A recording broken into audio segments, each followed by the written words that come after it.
Assalamu alaikum wa rahmatullahi wa barakatuhu. I'm your host Gazala Saleem and you're listening to the Matrimony show. This is UnityFM. Our telephone number of the studios is 0121 772 8892. The email is studio@unityfm.net. So every Friday I'm here at 4 p.m.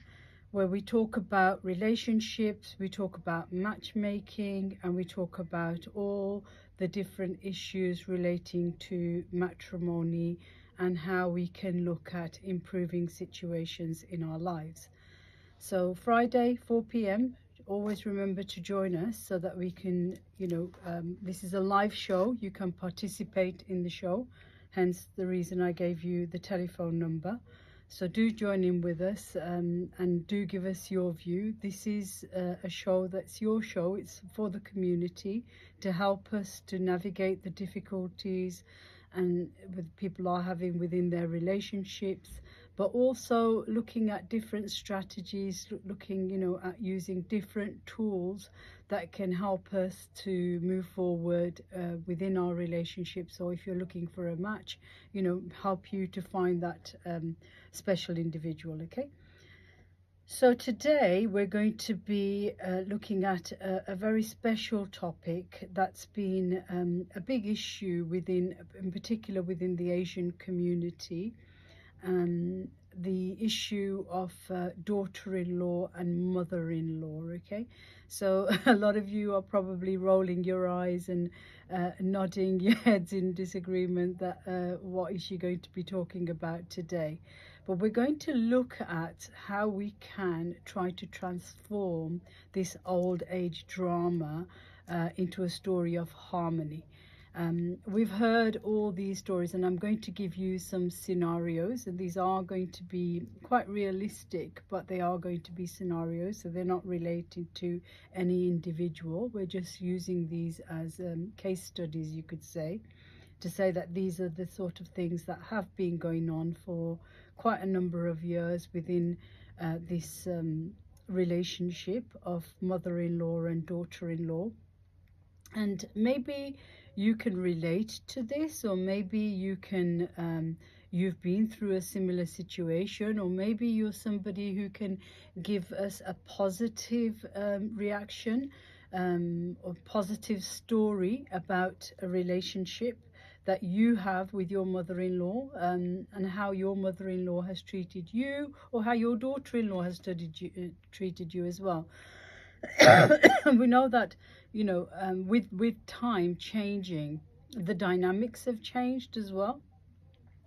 And in my previous shows I've also mentioned that people, the younger generation these days, don't want to live with their in-laws, and one of the reasons is that they don't want to go through the drama that perhaps their parents had been through. So it is quite a relationship that is looked at in a negative sort of way, I would say. So what are your views on this? Are you a mother-in-law listening in today and you'd like to share how your relationship is with your daughter-in-law? And do you agree with this old way of thinking about where people are saying, oh, the mother-in-laws are the evil ones, and they're the ones that you need to keep away from? And we're going to talk about some scenarios with this. Are you a daughter-in-law who's got a mother-in-law that maybe you've had some experience with, and it could be negative, it could be positive?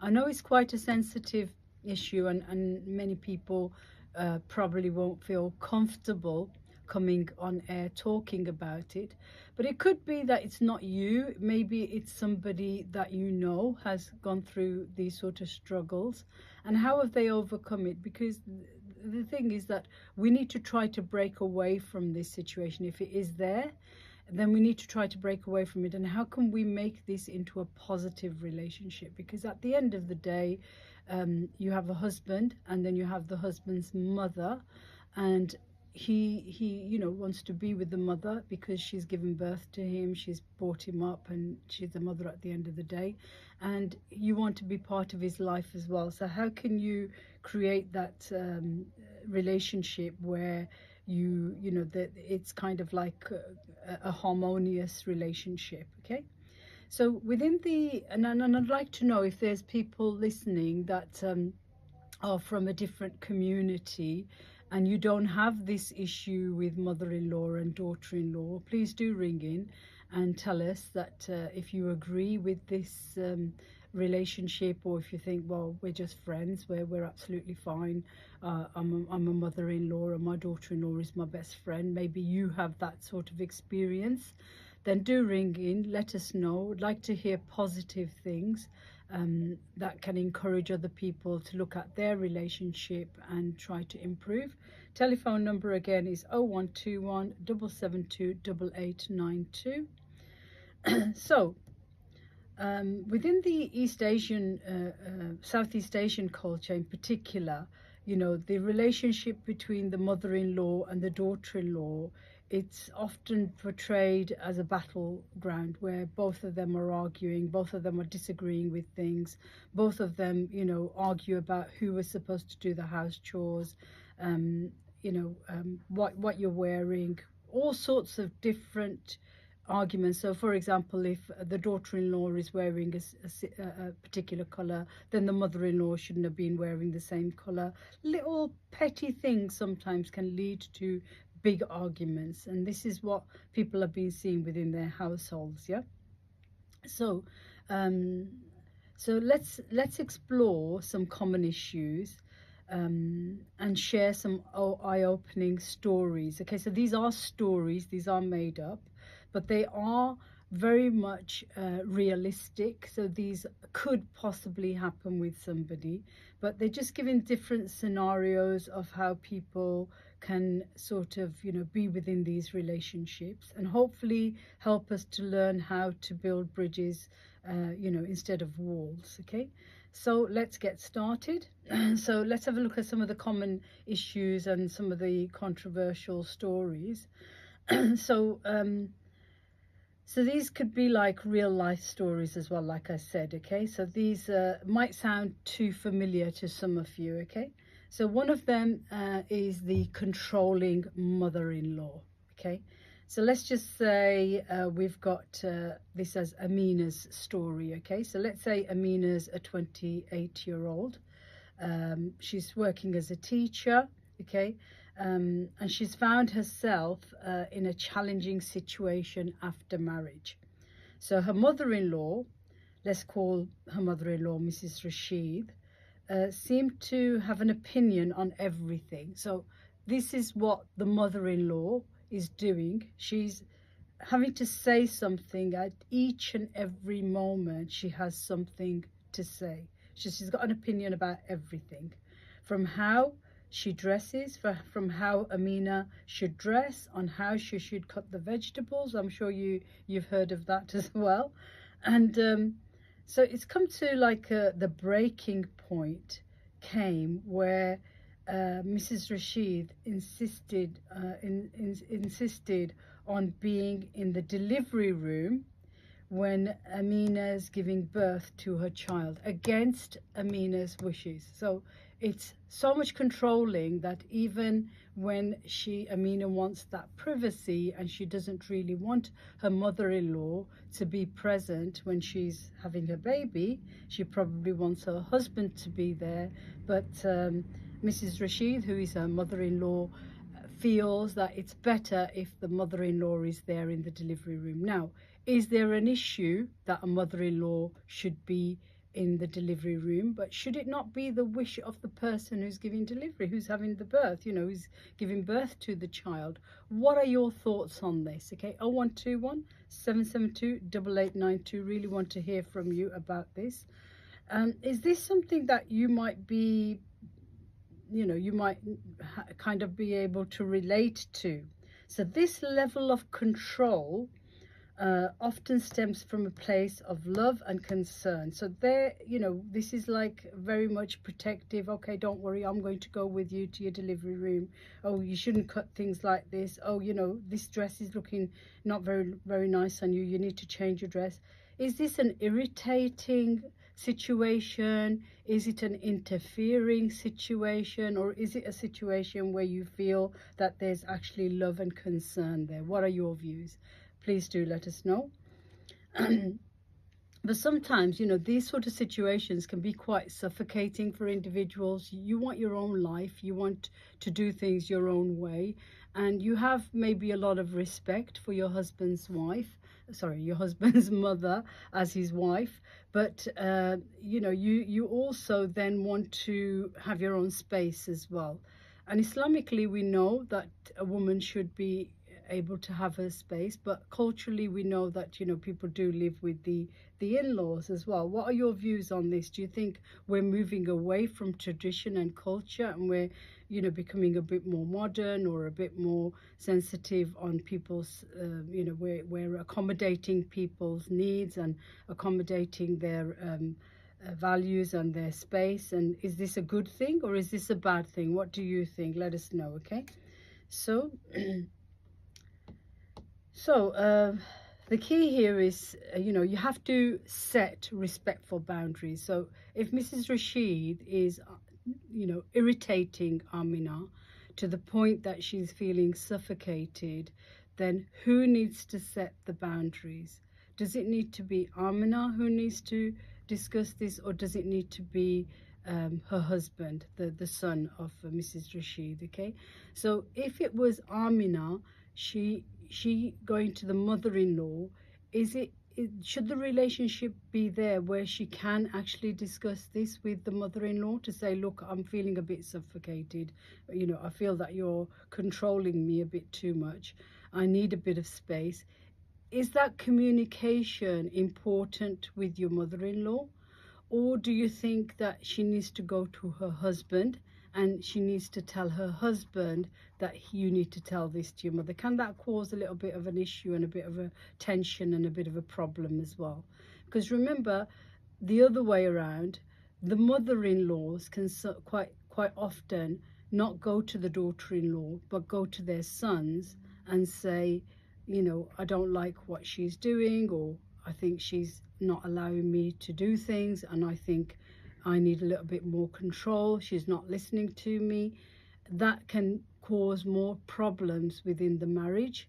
Here we're looking at the relationship that you've got between mother-in-law and daughter-in-law, but remember, it's about ensuring that the marriage of the girl and the boy, the daughter-in-law and the son, is surviving, and that they can remain happy, especially where we're looking at this scenario where a child is in coming along as well. Okay, so it's important to set the boundaries and respectful boundaries, but both parties should be understanding that why is there a need for these boundaries. Okay, and they need to definitely communicate openly and respectfully, and understand what the expectations are, and and they need to find a middle ground. And sometimes people can become quite loud when they're communicating, or they can become quite irritated, and they can become quite disrespectful. But it's important that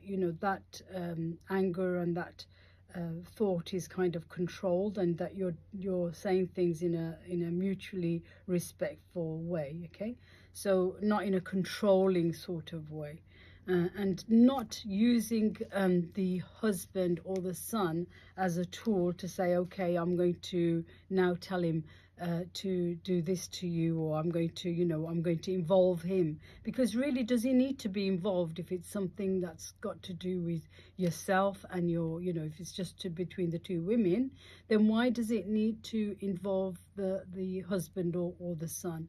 It's a matter that both of you can decide how you want to live your relationship as well.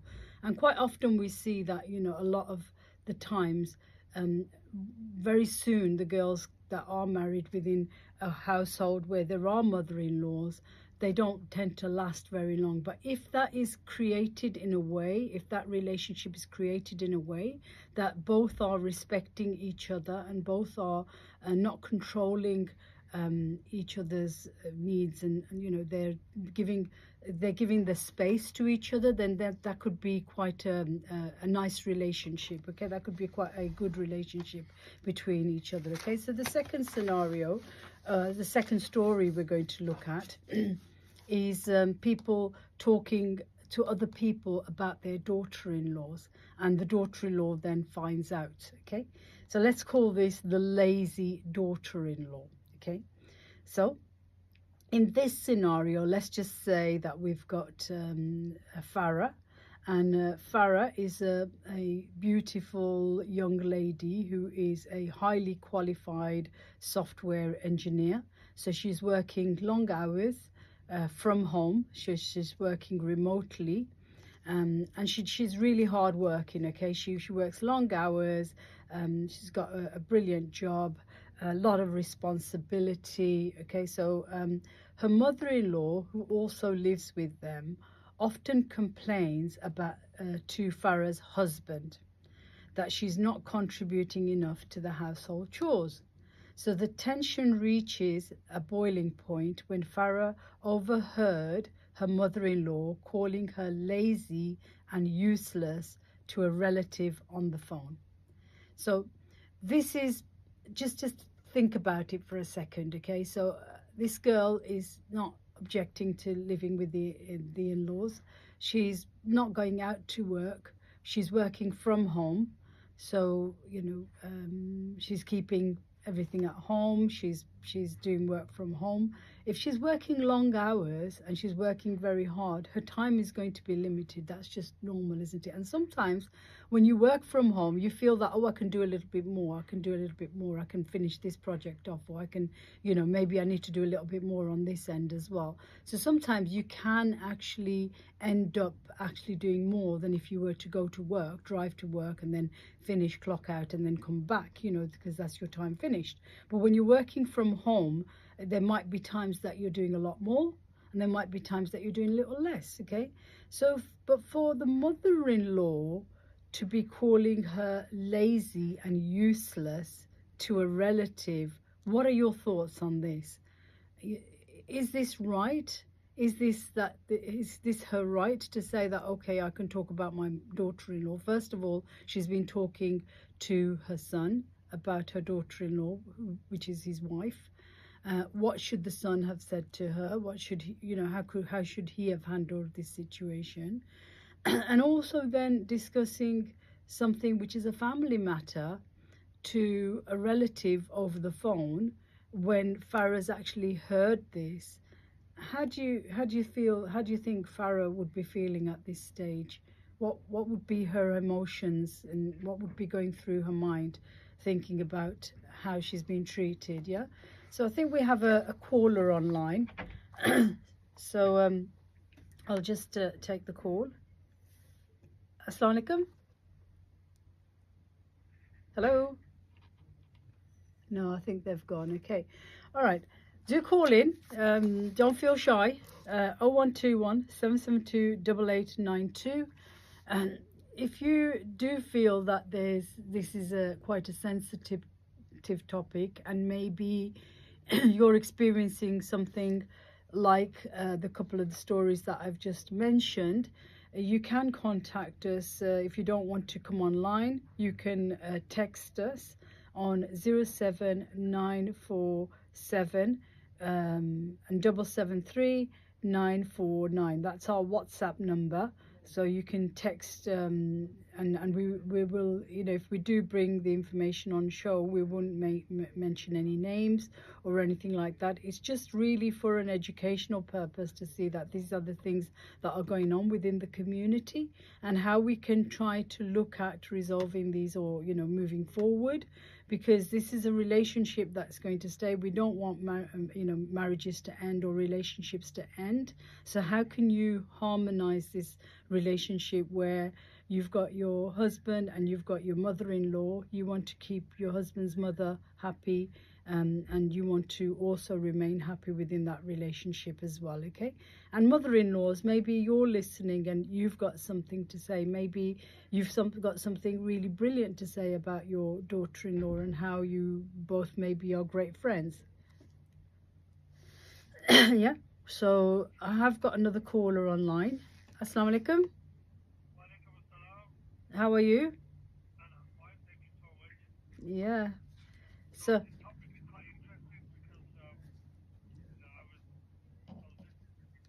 yeah. So what do you think of it? Do you think this mother-in-law, daughter-in-law relationship is tense? Mm. Mm-hmm.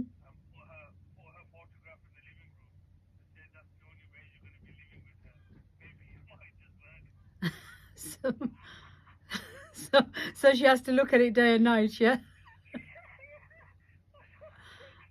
Uh,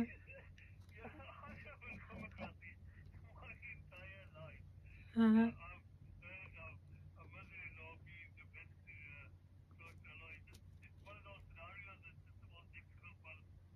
Yeah, yeah. Okay, so yeah, I think historically it's been quite tense, hasn't it, this relationship? But do you think that people will change? Do you think there's a possibility to transform people's minds to say that, look, a mother-in-law can be, there's that movie as well, isn't it? Monster-in-Law. Have you seen that movie? Yeah, so it doesn't call it mother-in-law, it's called Monster-in-Law, and Jennifer Lopez is the star of it, and I think it's I can't remember her name now. Ford something. Jane Ford, I think it's. So she's actually the mother-in-law, and it's quite a good example of how mother-in-law and daughter-in-laws, sort of are. But it doesn't have to be like that. Your mother-in-law can be your best friend as well. I mean, I have a daughter-in-law, and I have to say that I don't know. She might have a different opinion.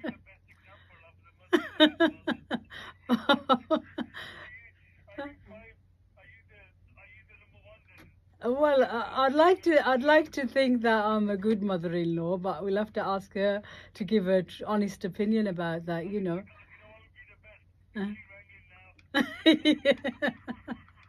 And she said, "Oh my God, no, you're a terrible mother-in-law." Yeah, but we don't know, do we? Until you don't communicate. Until you don't communicate. I mean, I have to say that my daughter-in-law is my daughter. I don't have a daughter. I only have one son. And for me, my daughter-in-law is my daughter. And she's my rock. She is. She does everything for me, and that's the reality of it. And she doesn't have to. Sorry. No, but she. Yeah, yeah. That's a good point. That's a good point. As in. Yeah, yeah, you're absolutely right. So, no, no, no, no, carry on. Yeah, yeah, yeah, yeah, yeah, yeah,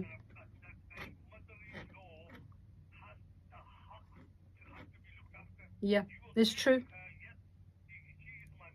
Yeah, yeah, yeah.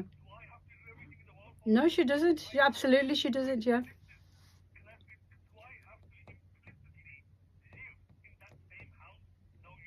No, you don't. It's absolutely right. Yeah,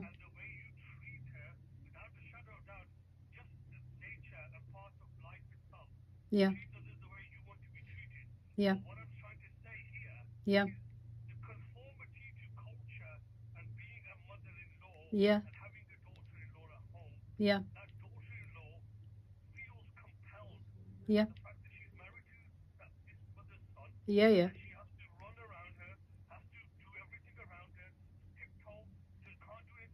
yeah,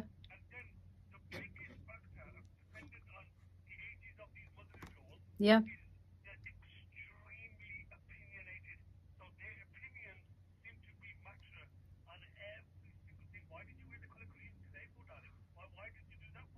Yeah.